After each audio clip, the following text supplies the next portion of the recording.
Bismillah. Assalamualaikum warahmatullahi wabarakatuh. Bismillahirrahmanirrahim. Alhamdulillahirabbil alamin. Assalatu wassalamu ala asyrafil anbiya'i wal mursalin. Sayyidina wa maulana Muhammadin wa ala alihi wa ashabihi ajma'in. Amma ba'du.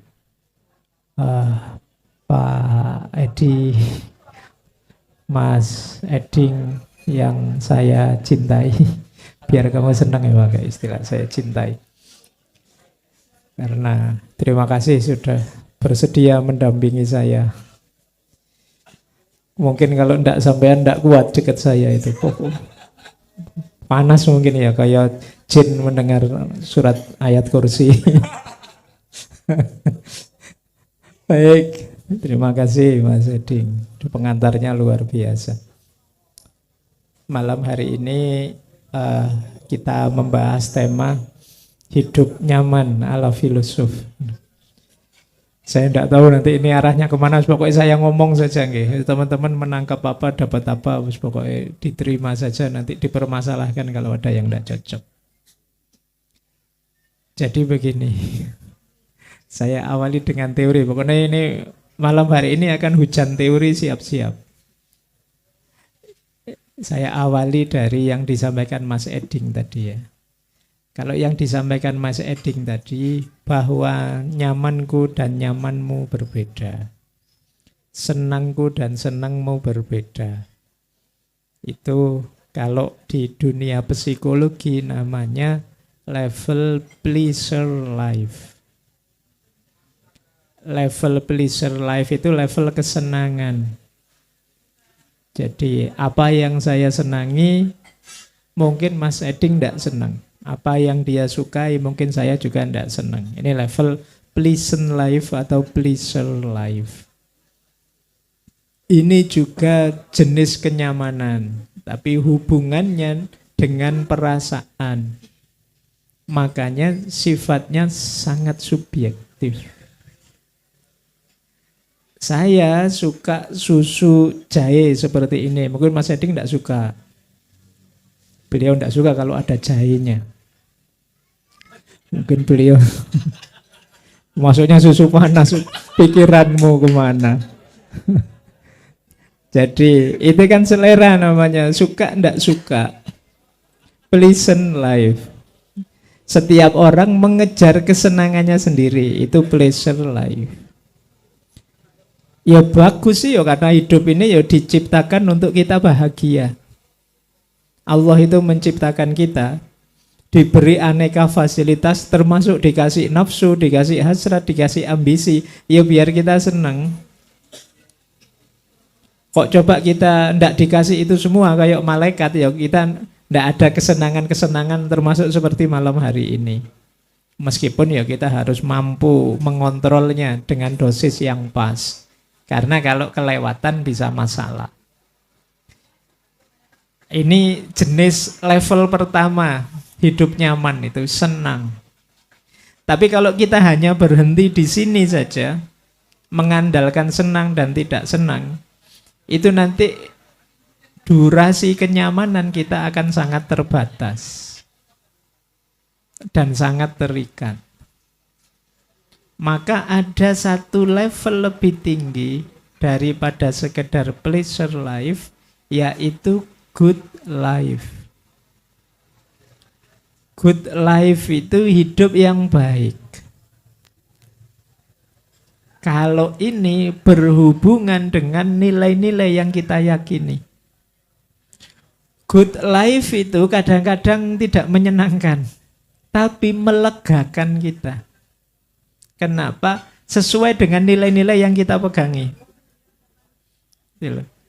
Misalnya teman-teman seperti malam hari ini itu kan, wah pengen belajar nyari wawasan-wawasan baru terus ke sini, itu kan merepotkan. Kan lebih nyaman sampean di kamar saja kelekaran, enggak pakai baju sambil nonton YouTube sambil kan santai. Tapi dibela-belain ke sini karena ada nilai yang teman-teman ingin perjuangkan. Ketika sudah bisa menegakkan nilai itu kita lega. Ini namanya good life. Jadi good life itu mengukurnya, kalau tadi yang pleasure life kan ngukurnya aku seneng apa aku enggak seneng. Tapi kalau good life ini aku sudah cocok dengan nilai-nilaiku atau belum. Itu namanya good life. Misalnya kita punya ideal hidup itu harus religius dong, ibadah harus penuh dong. Nah itu kan ketika kita bisa menjalankan ibadah secara penuh, terus kita lega, puas. Ini namanya orang menyebutnya good life. Apapun nilai yang ingin kita hidupkan, apa kemanusiaan, apa kebebasan, apapun itu nilainya, kalau kita bisa menghidupkannya namanya good life. Ada kalanya good life ini tidak pleasure, tidak menyenangkan, tapi tetap kita jalankan. Kenapa? Karena good life ini levelnya lebih tinggi daripada pleasure. Kepuasannya jauh lebih panjang dibandingkan pleasure. Kesenangan itu durasi paling singkat dalam hidup nyaman. Kalau kalian hanya mengandalkan perasaan, apalagi kalau teman-teman lari ke neuroscience, durasinya rasa senang itu terbatas. Tergantung hormon-hormon tertentu yang mewarnai diri kita. Yang kemarin senang bisa saja nanti berubah jadi sudah tidak enak, sudah bosen, sudah jenuh, itu kesenangan. Jadi apapun itu, apakah makanan enak, apakah minuman, apakah bahkan pasangan. Itu kalau orientasinya hanya untuk senang-senang, percayalah durasinya singkat. Yuk kita menjalin hubungan tanpa komitmen, yuk yang penting senang-senang saja, yuk percayalah tidak akan lama. Ya memang kan nyari senang Pak. Ya berarti ya memang kamu pengennya singkat saja. Kalau itu singkat, ya kita kehilangan nilai tadi. Jadi yang level 2-nya hidup nyaman itu adalah good life. Ada lagi ternyata yang lebih tinggi dari itu. Tidak sekedar good life, tapi meaningful life. Meaningful life ini jauh lebih tinggi. Kenyamanan dan kelegaannya jauh lebih panjang. Meaningful life itu sebenarnya good life tadi, tapi dalam skala yang lebih luas. Kalau tadi pleasure life, pertanyaannya aku seneng apa tidak? Kalau yang nomor 2 pertanyaannya hidupku sudah baik apa tidak? Sudah cocok dengan nilai-nilai atau tidak? Kalau yang nomor 3 meaningful life ini, hidupku bermanfaat enggak untuk orang lain? Sejauh mana kehadiranku memberi kebaikan tidak hanya untukku tapi juga untuk lingkungan sekelilingku? Ini namanya meaningful life. Di level pleasure life, kalian senang tapi hanya setengah. Di level good life, kalian senang, nyaman seutuhnya. Di level meaningful life, kalian senang, nyaman sepenuhnya. Karena berhubungan dengan banyak orang di sekelilingmu. Kehadiranmu sangat bermakna. Sekarang teman-teman boleh cek ya, selama ini kehadiranku itu, diriku itu masih pleasure life ataukah sudah mulai merancang untuk good life, atau jangan-jangan sudah nyampe makom meaningful life. Saya tidak tahu teman-teman ada di mana, atau saya belum tiga-tiganya Pak. Seneng juga enggak, baik juga enggak tahu, apalagi meaningful. Jadi uripe susah banget itu sudah. Nah, ini bahan refleksi kita ya. Jadi kenyamanan di level filosofis itu biasanya terus diambilnya meaningful life ini. Hidup yang bermakna, hidup yang berarti. Hidup yang manfaat, maslahat, dan nanti ada imbuhannya, ada tambahannya dari Allah namanya barokah. Barokah ini nanti penjelasan yang berbeda, levelnya juga berbeda. Baik, jadi saya sebut ini dulu. Kita sudah dapat 3 ya, 1 teori pertama. untuk ngecek apakah saya ini masih pleasure, hanya senang-senang saja, ataukah good life, sudah benar hidupku, sudah baik, ataukah meaningful life, sudah berarti memberi banyak pada sesama. Yang kedua, ini tentang kenyamanan lagi. Tidak mungkin dalam hidup kita itu nyaman terus, enak terus, baik terus. Hidup itu ya naik ya turun, ya enak ya ndak enak. Kadang-kadang kita cocok dengan nilai, kadang-kadang juga ndak cocok. Kadang-kadang kita itu disyukuri oleh lingkungan kita, kadang-kadang juga dijengkelkan oleh lingkungan sekeliling kita. Jadi hidup ini kadang naik, kadang turun. Ini pun harus kita terima. Kita menyangkal bahwa kita tidak mungkin senang terus, itu akan menyusahkan kita. Jadi banyak orang yang menilai dirinya, Pak, saya itu bahagia kok, Pak. Begitu dia mengalami kesulitan, kesedihan yang tidak membahagiakan, langsung drop. Karena persepsinya dia tentang dirinya itu saya bahagia. Tidak siap menghadapi masalah. Kalau dalam bahasa psikologi ada istilah self-readiness. Self-readiness itu diri yang selalu siap menghadapi apapun. Jadi di antara rumusnya kalau teman-teman ingin hidup nyaman itu bukan saja teman-teman mengejar kesenangan, tapi siap seandainya mendapatkan sesuatu yang tidak menyenangkan. Nah, ini kalau diomongkan gampang, tapi kalau dijalankan tidak semudah diomongkan. Jadi kita siap menerima kepahitan apapun. Kalau istilahnya Ki Ageng Surya Mataram itu menarik. Saiki neng kene ngene aku gelem. Menarik ya.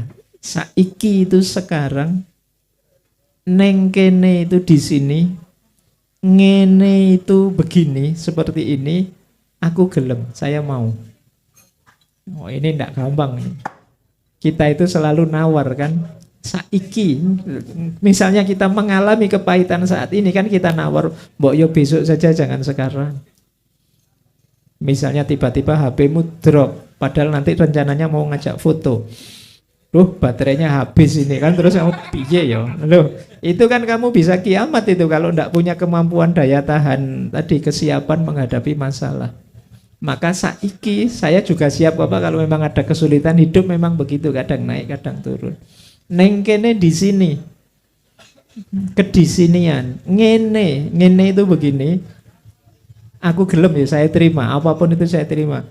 Misalnya teman-teman ini yang tadi membayangkan, wah nanti saya dapat kursi yang bisa kelihatan dari depan, bisa akhirnya dapatnya tiker misalnya.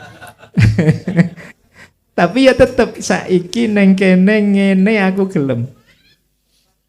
Nggak membayangkan ngantri di situ panjang, tapi begitu ngantrinya panjang ya nggak apa-apa. Hidup itu ya memang gitu, kadang cocok, kadang nggak cocok. Saiki neng kene ngene aku gelem. Tadi nggak membayangkan apa, ternyata ngalami juga ya. Saiki neng kene ngene aku gelem. Dalam arti apa? Ini kalau teorinya Ki Ageng Surya Mataram ini istilahnya nggelemi kahanan. Jadi mau dengan situasi apapun yang kita hadapi. Ini juga bagian dari kenyamanan hidup. Kalau kalian tidak hanya bisa mengejar kesenangan, tapi juga bisa menanggung kesulitan, percayalah hidupmu nyaman terus. Yang bikin kita tidak nyaman itu kadang-kadang karena kita tidak siap menghadapi kesulitan. Padahal kita tahu hidup ini tidak mungkin lancar terus, senang terus. Jadi rumus keduanya selain tadi ya, kita ranking ada pleasure life, good life, dan meaningful life. Rumus keduanya adalah nggelemi kahanan. Mari kita terima apapun situasi yang kita hadapi. Apakah itu sedang up ataukah sedang down. Nah, ini rumus keduanya. Termasuk ketika yang kita harapkan berbeda dengan kenyataannya. Itu juga kita harus. Kadang-kadang orang itu menganggap saya nanti pasti senang kalau keinginanku terpenuhi. Kenyataannya banyak terjadi keinginanmu terpenuhi tapi senangnya tidak datang. Dan itu sering terjadi. Kayak kemarin misalnya di UIN baru ada wisuda. Mahasiswa senang sekali karena kemarin kan pengen wisuda, sekarang wisuda. Tapi begitu wisuda, terus ada orang tanya, gimana ini rencananya setelah wisuda? Mengkeret lagi sudah. Duh. Ternyata mencapai keinginan tidak seindah yang dibayangkan. Terus tahun-tahun selanjutnya kamu tidak ngapa-ngapain tolak. Ditanya, ngapain tidak tahu Pak? Mahasiswa ya tidak, kemarin masih enak statusmu mahasiswa. Sekarang begitu lulus ganti statusmu. Jadi pengangguran sekarang. Kemarin masih mahasiswa enak, wah masih menyelesaikan studi, alasanmu ngono kan. Tapi begitu lulus wisuda tidak bisa alasan itu lagi sudah. Itu kan bayanganmu tentang kegembiraan, kenyamanan bisa berbeda dengan kenyataannya. Ini juga jadi PR, penting juga kita ingat-ingat. Baik, jadi yang kedua ini ya, rumusnya hidup nyaman, kita siap senang, siap susah. Kita harus mau menerima situasi, apapun itu jenisnya. Teori kedua. Teori ketiga, pokoknya ini anggap saja kuliah ya, nanti pulang dapat banyak teori. Jadi kalau kalian merasa tidak bisa mewujudkan yang saya omongkan, kan jawabnya gampang, cuma teori. Santai saja, cuma teori, tidak harus terlalu galau. Yang ketiga, ada konsep begini, kalau teman-teman tertarik ya. Belakangan ada istilah namanya slow living. Ini ya, kita sekarang banyak orang membahas slow living ini. Slow living itu keywordnya adalah hidup santai, sederhana tapi bermakna. Coba ya kalian bisa enggak? Sekarang banyak yang pakai tiga istilah ini. Santai, sederhana dan bermakna. Ya ini lagi-lagi jargon sih, diucapkan seindah itu tapi dijalankan sesulit itu. Jadi konsep ini sebenarnya lahirnya dari Italia. Ada seorang penulis dan kawan-kawannya namanya Carlo Petrini. Saat itu dia berjuang, sebenarnya awalnya bukan slow living tapi slow food. Jadi dia dan teman-temannya ini sedang demo, sedang memprotes pendirian McDonald di mana-mana. McDonald itu kan terkenalnya sebagai fast food, makanan cepat saji, yang itu ya tidak sehat dan lain sebagainya. Itu kan kita menyebutnya fast food. Nah mereka ini protes, mbok ayo kita bikin gerakan antitesisnya fast food ini. Nanti dikenal sebagaimana slow food. Boleh nanti Pak Edi bikin menu slow food. Yang lain kan menunya fast food semua, kita bikin slow food. Slow food itu zaman itu di Italia tahun 80-an itu ya makanan-makanan tradisional yang dimasak dengan berkeringat, dengan capek, tapi ya rasanya ngangeni. Tidak sekedar makanan cepat saji yang bikinnya kurang nyeni. Jadi pelan-pelan tapi ya itu tadi penuh gizi, enak, ada seninya masuk. Hidup tidak terburu-buru. Ya seandainya ngopi ya tidak sekedar cepat-cepat bikin kopi tapi dinikmati setiap tegukannya, tidak kesusu-susu. Fast food itu kan hanya untuk orang yang kesusu-susu. Pingin segera beres, segera jadi terus segera melakukan kegiatan ini, kegiatan itu. Khas barat dengan logika efisiensi. Nah, kita boleh ngambil antitesis ini karena konsepnya Peter ini nanti diambil oleh penulis yang lain namanya Carl Herone dengan konsep slow living. Hidup juga begitu. Kalau bisa yo jangan terlalu cepat lah. Kenapa sih jangan terlalu cepat? Kalau terlalu cepat, mungkin kamu sukses, tapi kamu tidak bisa menikmati prosesmu jadi sukses. Padahal proses juga penting loh. Kalau kamu tidak menikmati proses, berarti kamu tidak mengambil pelajaran dari proses. Jadi itu gunanya slow living. Slow living itu ayo direm sedikit, jangan cepet-cepet. Itu kan kebalikannya hari ini. Hari ini tuh kan semua pengen cepet. Kamu kuliah juga diwanti-wanti sama dosenmu, kaprodimu, kamu harus lulus tercepat terbaik kan gitu. Terus nanti dapat selempang tulisan cum laude, tercepat terbaik. Iya, dan kamu tidak menikmati masa kuliahmu, tiap hari absen kuliah, apalan, kamu terus lulus cepet. Iya, jadi nanti ditanya, kamu di Jogja 4 tahun sudah jalan-jalan kemana saja? Ya dari kos ke kampus, Pak. Nggak ngerti kiri kanan, kamu nggak menikmati.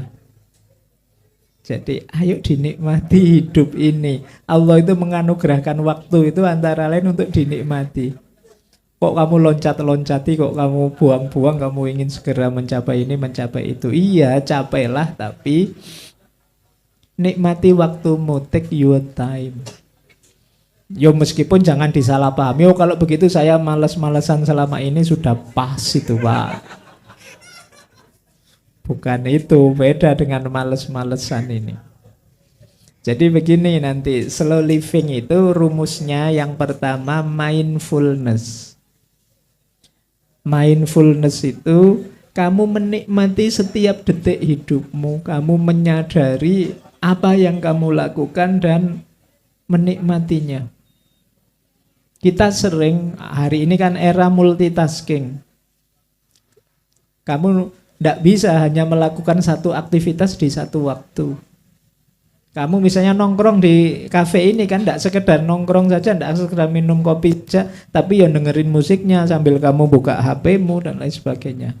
Kamu tidak kuat satu aktivitas di satu waktu. Jadi kamu tidak bisa menikmati setiap teguhan minumanmu, menikmati setiap cemilanmu. Kamu misalnya di sini sambil pegang HP sambil minum kopi. Kamu tidak sadar kopinya itu rasanya enak apa tidak enak. Aduh, tidak ngerti. Begitu ditanya gimana rasanya kopinya di basa-basi. Ya gitu sih kopi itu. Seperti kopi-kopi yang lain. Kamu tidak bisa spesifik. Kenapa? Selama ini kamu terlalu cepat menikmati hidupmu pelan-pelan. Mindful itu menyadari setiap detik yang berlalu dari hidupmu. Ini membuat kita ya kalau dalam bahasa agama lebih bersyukur. Banyak orang yang hidupnya tidak sekarang dan di sini. Hidupnya nanti di masa depan atau kemarin di masa lalu. Ada yang masih belum move on dari 3 tahun yang lalu, pikirannya kemarin terus. Ya mungkin kemarin, astagfirullah calonku sudah nikah sekarang ya, padahal dulu saya. Pikiranmu kesangkut di sana, tidak maju-maju. Ada yang pikirannya di masa depan, besok saya jadi apa ya Pak, jodoh saya kayak gimana ya Pak, model itu ngarep terus. Kamu tidak sempat menikmati masa kini. Dan itu ya membuat hidup jadi tidak terlalu nyaman bagimu. Karena kamu tidak bersyukur, tidak mindful tadi. Nikmatilah, wong Allah itu menganugerahkan setiap helaan nafasmu itu kan untuk disyukuri. Indahnya luar biasa loh kalau kamu lihat di UGD itu untuk bernafas saja pakai alat bantu, ventilator, dan itu mahal. Kamu gratis menghirupnya tapi tidak pernah sadar dan tidak pernah menikmati. Itu baru hembusan nafas, belum detak jantung, belum yang lain-lain. Nikmat di sekelilingmu banyak. Kadang-kadang pikiranmu sepaneng terus, sampai disopo temenmu sambil senyum kamu tidak sadar, merengut terus, mencureng terus. Iya, temennya sudah siap-siap senyum, kamu mencureng, temenmu nggak jadi senyum akhirnya. Kan kamu sering begitu, pikiranmu tidak di sini. Jangan-jangan ya malam hari ini banyak yang raganya di sini tapi pikirannya di mana-mana. Kamu tidak menikmati momen malam hari ini, mungkin karena pacarmu ada di mana gitu. Wah ini tak tinggal ke sini, jangan-jangan digodain orang-orang ini di sana. Sedang ngapain ya? Mungkin bisa begitu pikiranmu. Kamu tidak menikmati momen yang ada di sini, galau oleh bayanganmu tentang masa depan, masa lalu, atau pikiran aneh-aneh apa. Itu yang disebut mindfulness. Yang kedua, slow living itu kalian harus menyediakan waktu khusus untuk me time. Waktu yang untukmu. Banyak sih saya yakin di sini orang-orang baik yang seperti tadi ingin hidup bermakna, berguna bagi yang lain.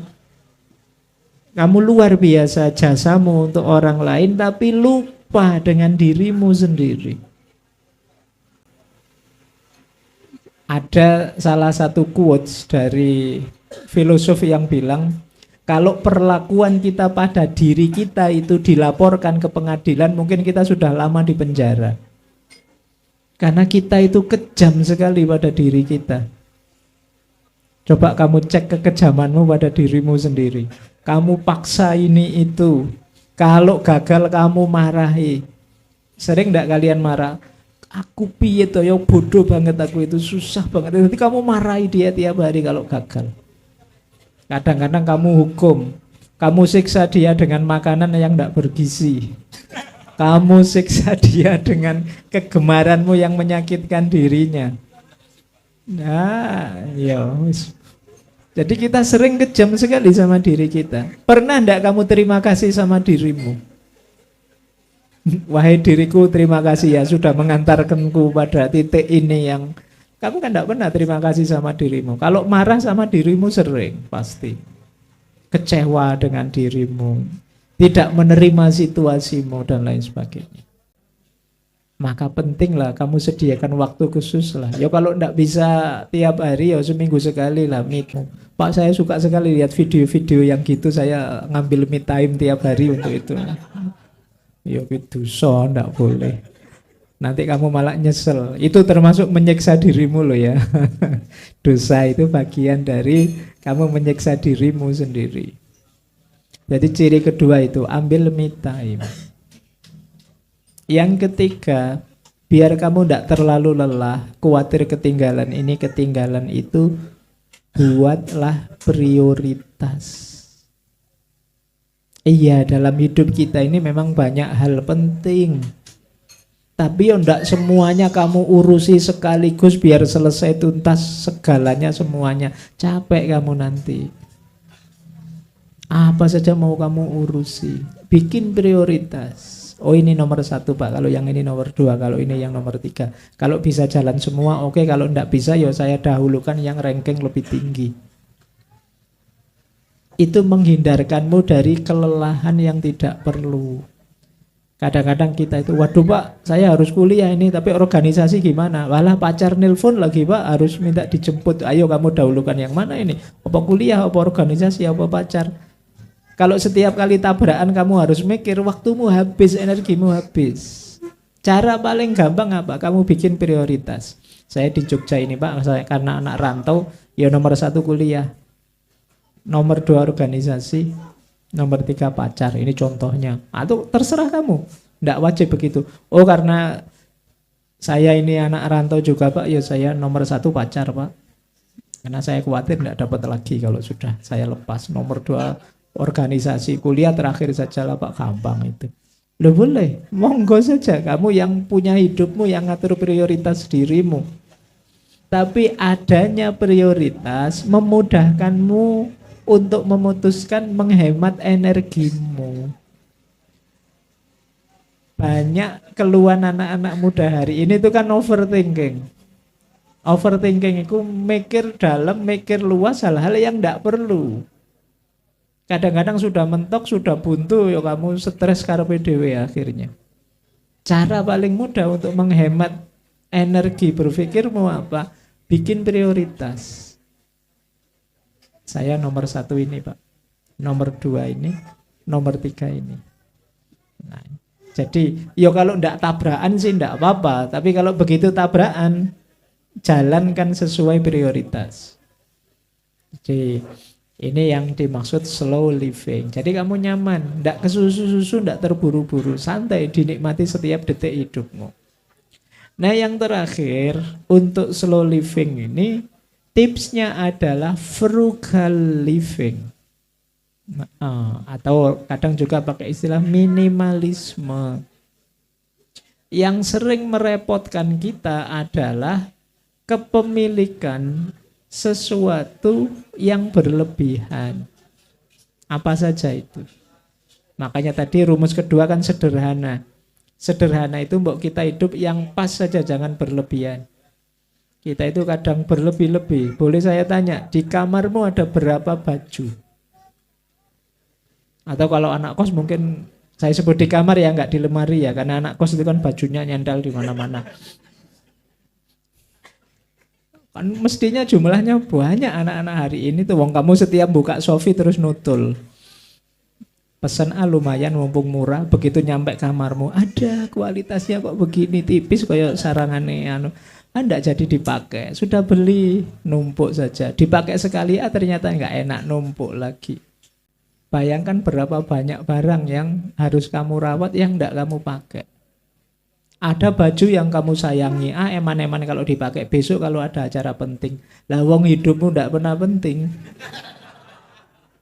Jadi bajunya tidak pernah dipakai.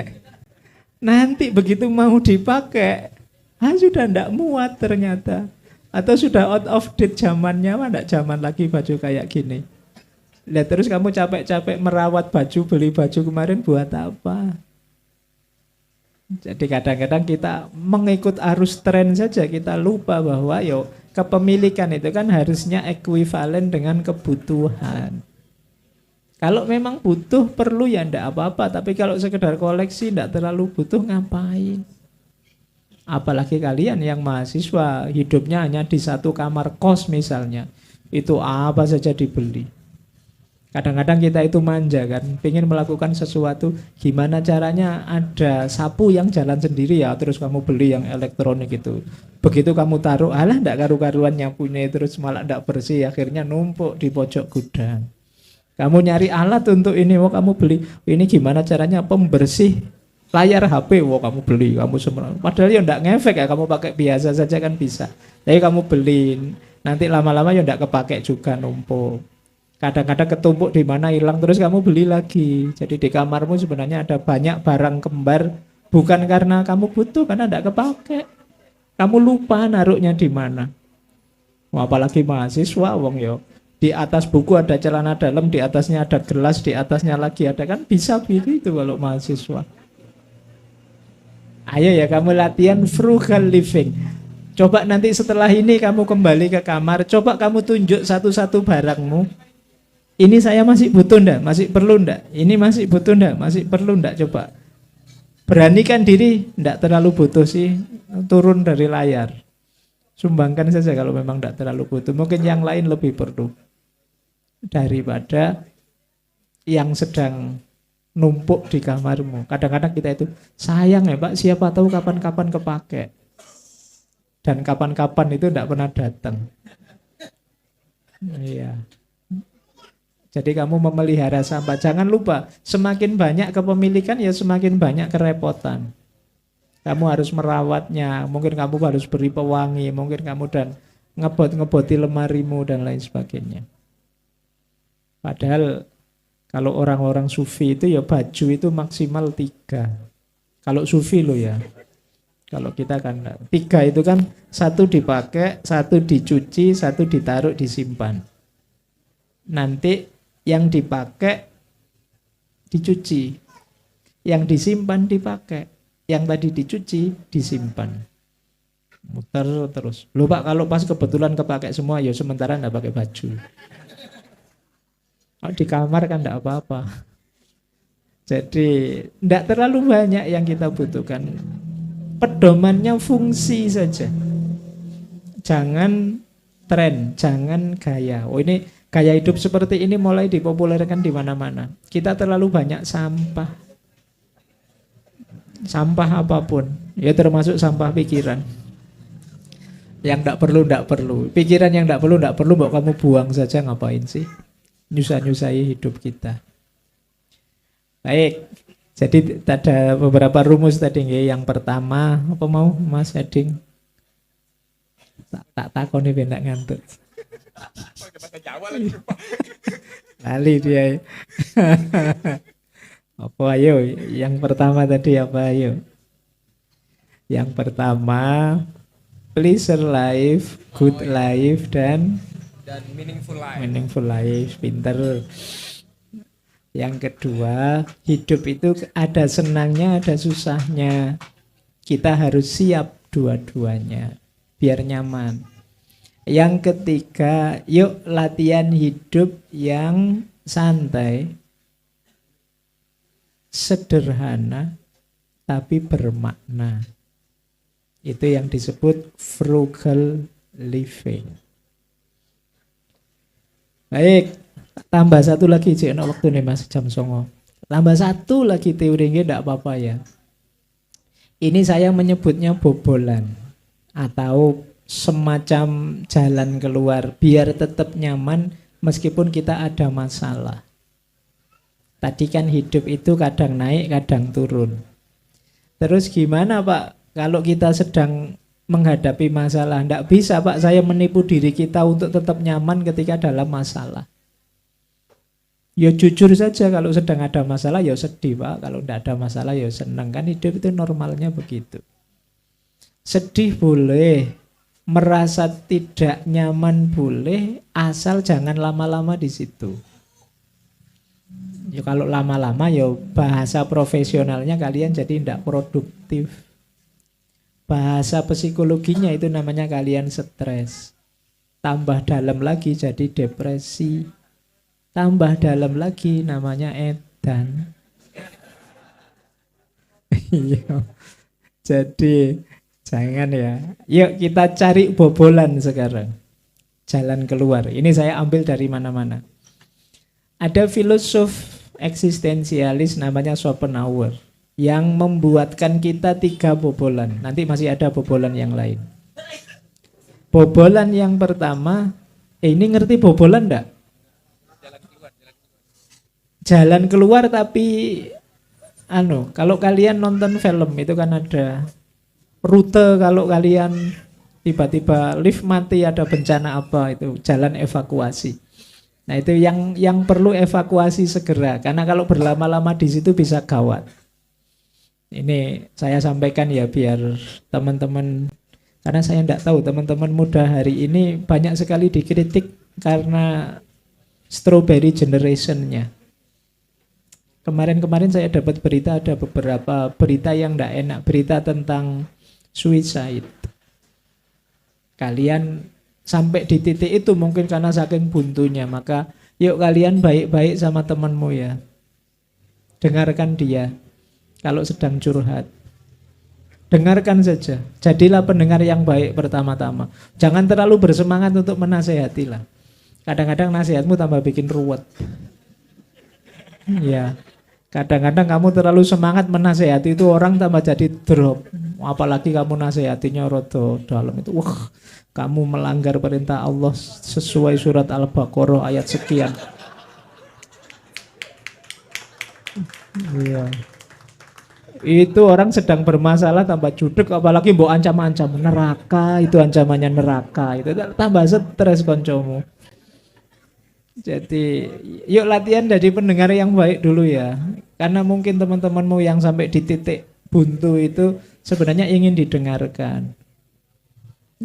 Kita itu sebagai sahabatnya kadang-kadang ya karena mungkin terlalu sering ngaji jadi wawasanmu luas. Kamu dicurhati 2 kata, kamu ceramah 10 menit. Nanti dulu nasihatnya dengarkan dia sampai tuntas, karena kadang-kadang yang seperti itu sebenarnya dia hanya ingin didengarkan dan diakui dan didukung dan diterima. Jadi jadilah teman yang baik hari ini ya. Amati sekelilingmu. Kalau ada teman-temanmu kelihatan sedih, gelisah ya, kamu dekati, kamu temani. Ya meskipun jujur saja kamu jawab tidak punya, kalau tiba-tiba dia bilang pinjam 100 dulu dong. Ya. Ya kalau dia tiba-tiba bilang gitu ya kamu jawab saja podo. Kita senasib kalau dalam hal itu. Nah begini, ada 3 bobolan, ada 3 jalan keluar dadaan yang disarankan oleh Schopenhauer. Yang pertama namanya jalan estetik, yang kedua jalan etik, yang ketiga jalan asketis. Ini sama-sama tik-tik atau sama-sama tis-tisnya.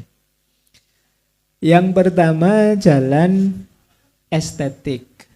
Jalan estetik itu ya sederhananya lewat seni, lewat hobi dan lain sebagainya. Dalam rangka apa? Katarsis. Boleh kok Pak, kalau sedang stres sama sekali boleh kamu lari ke seni, misalnya dengerin musik, nonton drama Korea, apalah kegemaranmu apa, jalankan, tidak apa-apa. Itu namanya katarsis.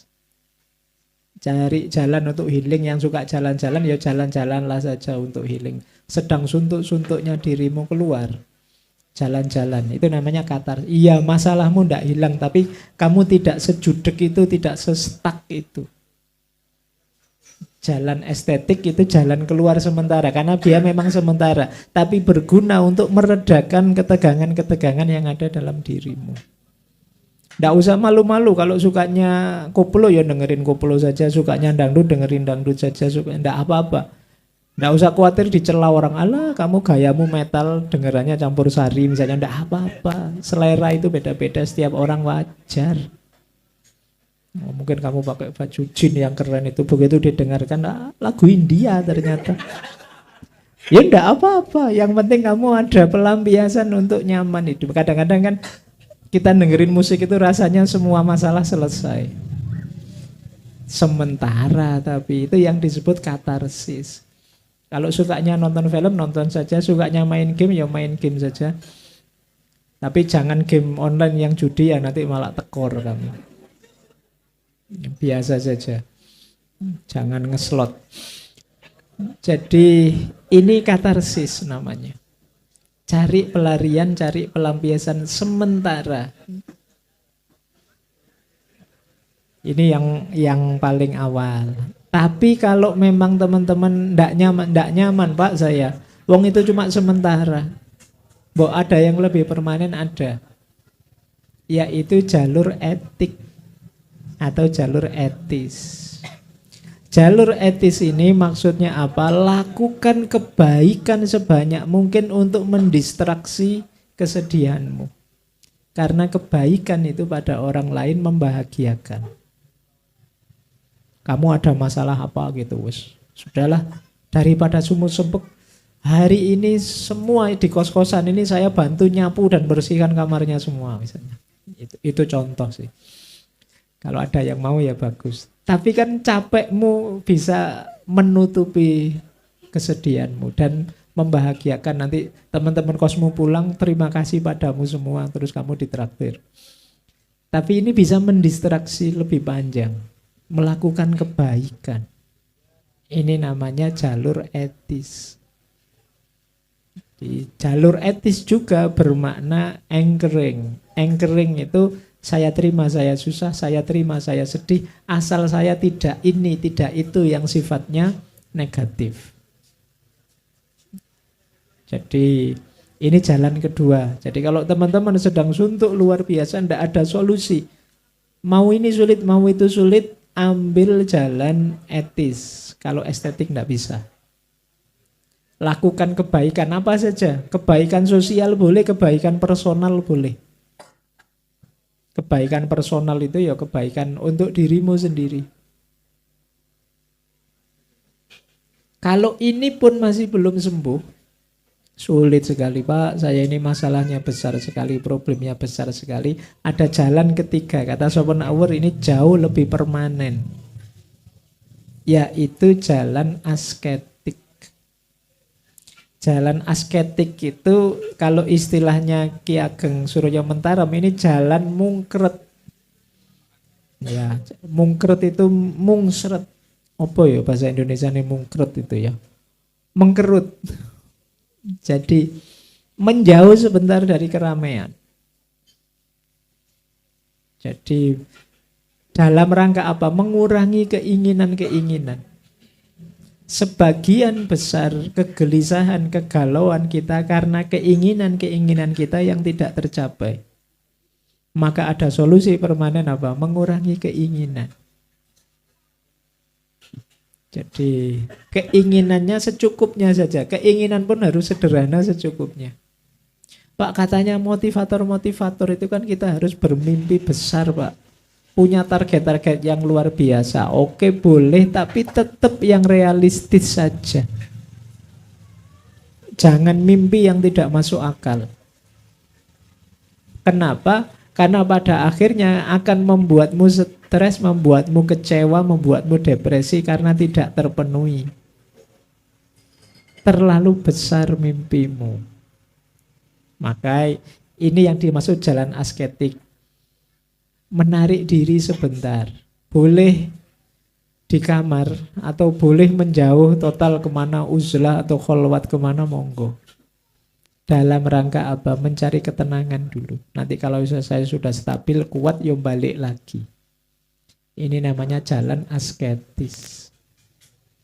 Maka ini yang saya maksud bobolan ya. Kalau nanti teman-teman begitu besarnya masalahmu sampai sulit cari jalan keluar, sementara saja biar hidupmu tetap nyaman sambil mencari solusi, ambil salah satu dari 3 ini yang mungkin kalian lakukan. Ini yang saya maksud bobolan sementara.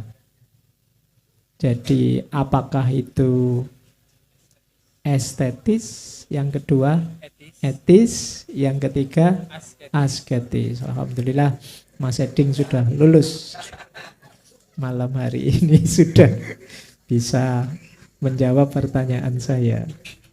Baik, ya wis, sudah dulu ya, monggo.